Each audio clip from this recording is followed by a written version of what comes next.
Bon,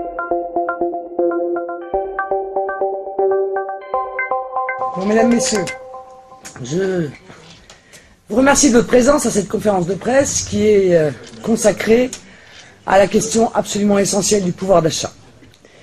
Il y a beaucoup de raisons de vous parler du pouvoir d'achat aujourd'hui et de vous proposer les axes de réponse du Front National sur cette question, et j'ai tenu à ce que Marie-Christine Arnautu, qui est vice-présidente chargée des affaires sociales, soit à mes côtés pour pouvoir vous répondre à la fin de cette conférence de presse. Il s'agit aujourd'hui de 24 premières mesures concrètes pour le pouvoir d'achat. Mois après mois, jusqu'à l'élection présidentielle, nous continuerons de détailler notre projet. D'abord, dans sa version présentée début avril, le projet économique et social du Front National fait du pouvoir d'achat l'une de ses grandes priorités avec l'emploi. Je l'avais annoncé début avril, mois après mois, je détaillerai ce projet économique via des conférences de presse thématiques. Aujourd'hui, sur le pouvoir d'achat, je rappelle qu'en mars déjà, je l'avais fait sur la répartition des superprofits du CAC 40. Ensuite, le pouvoir d'achat est une question de premier plan pour un nombre croissant de Français, et pour cause, me direz-vous. Le recul du pouvoir d'achat touche les plus pauvres d'entre nous. D'après l'INSEE, près de 8 millions de Français, soit 13% de la population, vivent sous le seuil de pauvreté, soit moins de 949 € par mois pour une personne seule. Pire, la récente étude de l'INSEE sur les revenus et le patrimoine des ménages révèle que près d'un tiers des familles monoparentales vivent sous ce seuil de pauvreté, et ce taux grimpe à 50% quand il y a 3 enfants au moins dans la famille. On ne parle jamais de ces situations de dénuement extrême, de ces millions d'oubliés, des fractures françaises, pour reprendre le nom de l'essai très instructif de Christophe Guizot. Mais le pouvoir d'achat en berne est aussi, de plus en plus, le problème de la classe moyenne. Ouvriers, employés, retraités, petits fonctionnaires, indépendants, qui de plus en plus ont des difficultés à joindre les deux bouts et qui souvent sont obligés de s'endetter pour simplement espérer vivre à peu près décemment, à peu près normalement. Le déclassement des classes moyennes, le sentiment malheureusement justifié que ses enfants ou ses petits-enfants vivront moins bien que soi, recouvre une réalité dramatique qui semble n'intéresser personne, à gauche ou à droite. Philippe Moratti, directeur de recherche au Crédoc, évoquait récemment à ce sujet un cocktail explosif pour 2011, année marquée par l'explosion des prix de l'énergie et de l'alimentation. Il indiquait, je le cite, que globalement, ce sont les ménages les plus défavorisés qui sont évidemment le plus touchés, car souvent ils vivent en zone périurbaine, donc ont une voiture et sont locataires. L'alimentation constitue en outre un poste de dépense important dans leur budget. Dans le même esprit, un rapport récemment remis à Martin Hirsch et préparé par le Boston Consulting Group met clairement en évidence le poids des charges fixes, loyer, téléphonie, essence, qui sont celles qui progressent le plus vite et qui grèvent avant tout le budget des ménages les plus pauvres et des classes moyennes inférieures. Les données statistiques globales et très discutables, régulièrement fournies par le pouvoir, ne doivent donc pas servir de prétexte à celui-ci pour fanfaronner, alors que la situation est dramatique pour des millions de Français et des millions de familles. L'explosion des prix de l'énergie, de l'essence notamment, la hausse continue des produits alimentaires, le dérapage des loyers, conjugués à des salaires, des pensions et des traitements en berne, sont une source première d'inquiétude qui inspire notre projet d'action. Agir, ce n'est pas communiquer. À ce sujet-là, permettez-moi tout de même de dénoncer la communication permanente du pouvoir sarkozyste. Il tente de faire croire qu'il agit alors qu'il n'a rien fait, rien, et qu'il ne compte rien faire pour le pouvoir d'achat des Français. Ah, c'est sûr, affolé par les sondages catastrophiques, en désirant masquer son inaction totale depuis 4 ans et la trahison des électeurs qui, souvenez-vous, avaient voté pour le président du pouvoir d'achat, Nicolas Sarkozy multiplie les annonces électoralistes, tout de suite d'ailleurs démenties par les faits. C'est le cas par exemple de la fameuse prime de 1 000 €, qui s'est dégonflée aussi vite qu'elle est apparue, après avoir fait croire aux salariés qu'ils recevraient 1 000 € chacun. Le gouvernement renvoie désormais à une négociation sur un montant libre, oui, 1 000 €, ça sonnait bien, hein, bon. Et uniquement dans les entreprises de plus de 50 salariés qui versent des dividendes en hausse. Ah, dis donc, excusez-moi, que de conditions restrictives et que de flou, et particulièrement de flou juridique d'ailleurs. Autrement dit, cette annonce ne touchera, si elle aboutit finalement, ce qui n'est pas sûr du tout, qu'une très faible minorité de Français qui, de toute façon, risquent fort de perdre la prime en augmentation de salaire annulée. En réalité, c'est un beau jeu de dupes. Et puis, pour la grande majorité des travailleurs, pour les fonctionnaires, pour les retraités, rien. Bref, Nicolas Sarkozy, on l'a compris, a une stratégie de communication bien huilée pour 2012, faire croire qu'il protège les Français dans la crise, alors qu'il ne fait rien. Eh bien, nous dénonçons, nous, ainsi le président de l'inaction. Contrairement d'ailleurs à d'autres gouvernements dans d'autres pays, et je le montrerai tout de même dans un instant. Il faut rompre avec ces coups de com' permanents et définir un vrai plan d'action cohérent et global. C'est ce que je propose pour ma part. Nicolas Sarkozy qui disait en 2007 « Ma conviction, c'est qu'une des questions centrales pour la France est celle du pouvoir d'achat des Français. Les salaires sont trop bas, disait-il. Les revenus sont trop faibles. Et moi, je veux parler à la France qui travaille. » On attend toujours. Ah ça, pour entendre parler, on entend parler. Mais on ne voit toujours rien venir. 3 principes guident le travail de mon équipe sur le sujet du pouvoir d'achat et inspireront cette conférence de presse.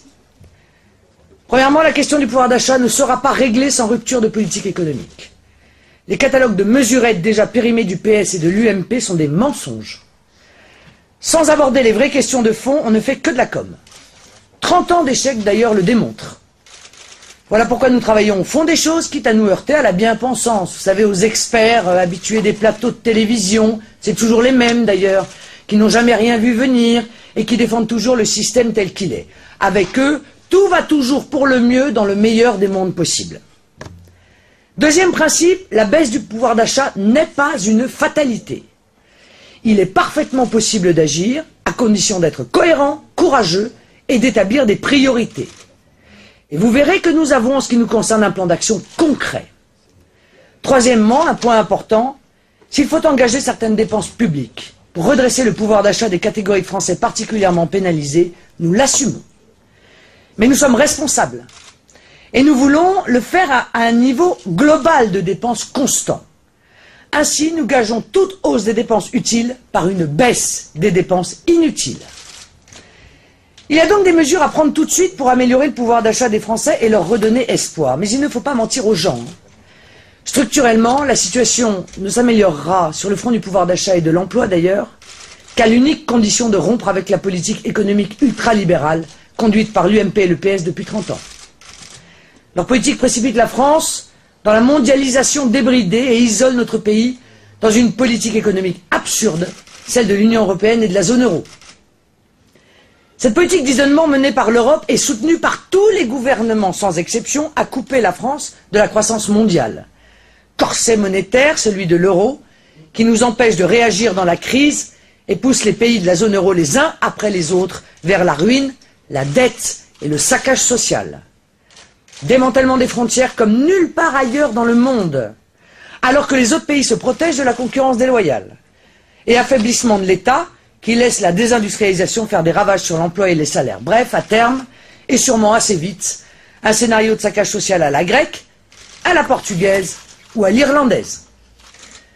Je vous rappelle que ces 3 pays de la zone euro sont dans une situation épouvantable aujourd'hui, et si c'est le cas, ce n'est pas, je vous le rappelle, parce qu'ils ont quitté l'euro ou qu'ils envisagent de le faire, mais bien parce qu'ils font tout pour y rester, par idéologie.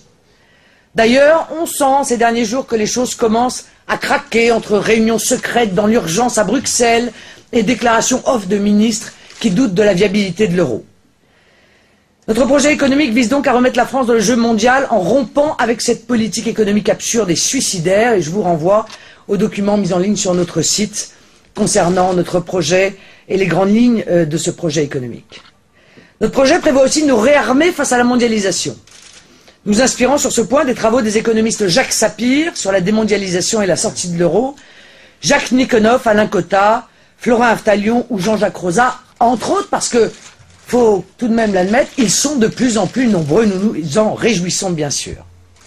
Alors liberté monétaire, bah oui, comme 95% des pays du monde, excusez-nous. Établissement de protection aux frontières de différents types, droits de douane différenciés selon les produits et les pays, quotas d'importation et normes techniques, et construction d'un État stratège, fer de lance de la réindustrialisation du pays, constitue le socle de notre projet économique, celui qui permettra de redresser la barre et de mener une vraie politique efficace et cohérente pour l'emploi et le pouvoir d'achat. À ce sujet, j'évoquais tout à l'heure l'inaction sarkozyste, l'inaction d'un président qui préfère le blabla à l'action.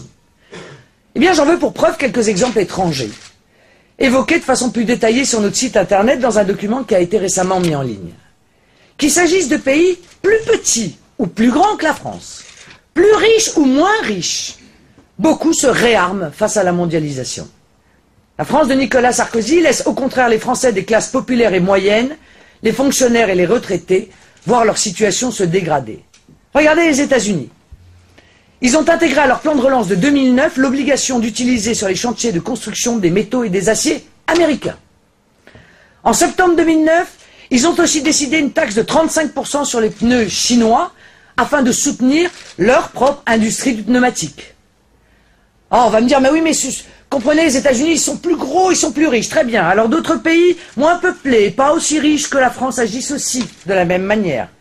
C'est le cas par exemple du Canada, où l'entreprise française Alstom n'a pas eu accès au marché des transports publics, alors que l'entreprise canadienne Bombardier a remporté ces dernières années des marchés publics de la RATP. L'Union européenne est le dindon de la farce des marchés publics, en les ouvrant à toutes les entreprises du monde, quand les autres pays, légitimement, soutiennent leurs entreprises locales. Dans plusieurs pays, des lois donnent priorité aux productions nationales. Mais quoi de plus logique, me direz-vous, dans les marchés publics? Il y en a un certain nombre qui ont été votés ou qui sont en discussion. La loi Buy American, depuis longtemps aux États-Unis, mais aussi la loi Buy Brazilian, tiens, au Brésil, hein, un pays pourtant moins riche que le nôtre. Et le Canada, lui aussi, réfléchit à sa loi Buy Canadian. Notons que l'Angleterre a de plus en plus fréquemment recours à l'étiquetage Made in England pour inciter évidemment les consommateurs à acheter britannique. Voilà des pays qui agissent. Eh bien, je propose une loi équivalente en France, une loi Achetons français, qui donnerait priorité aux productions françaises dans les marchés publics, en particulier à nos TPE et PME. Et nous soutiendrons aussi une vaste campagne de valorisation des produits fabriqués en France. Tiens, voilà encore une promesse de M. Sarkozy qui n'a pas été tenue. Dans la France de Nicolas Sarkozy, on reste inactif, passif, ce qui pénalise durement l'emploi et le pouvoir d'achat. Bon, quant au PS, il ambitionne d'être représenté à la présidentielle par un ultralibéral, président du FMI, qui, à l'heure où je vous parle, négocie des plans de réduction de 10 à 15% des salaires et des pensions dans les pays où il passe. Alors excusez-moi, mais sur le pouvoir d'achat, on repassera. Au-delà de ces mesures de fond déterminantes, le Front National s'engage pour le pouvoir d'achat des Français à travers un plan d'action complet, concret. Concernant le plus urgent d'abord, le prix de l'énergie, et notamment les prix à la pompe, il est évidemment temps d'agir. Il n'est que trop temps d'agir. Les automobilistes n'en peuvent plus. Cette semaine encore, nous venons de battre le record, 1,55 € en moyenne le litre de Super 95. Depuis plusieurs mois, nous avons réclamé à corps et à cri la baisse de la TIPP. Elle représente 60% des prix à la pompe. Il faut la baisser immédiatement de 20% et compenser la perte pour les finances publiques par une surtaxe des superprofits des grands groupes pétroliers et gaziers. Je vous rappelle qu'en 2010, Total n'a réalisé que 10,5 milliards d'euros de bénéfices. Sur l'ensemble du secteur de l'énergie, gaz, essence, électricité, l'État doit reprendre la main, contrôler les entreprises stratégiques et les tarifs. Bref, il faut rompre avec la logique ultralibérale européenne engagée par la gauche et la droite depuis 1996, à coup de directives nocives.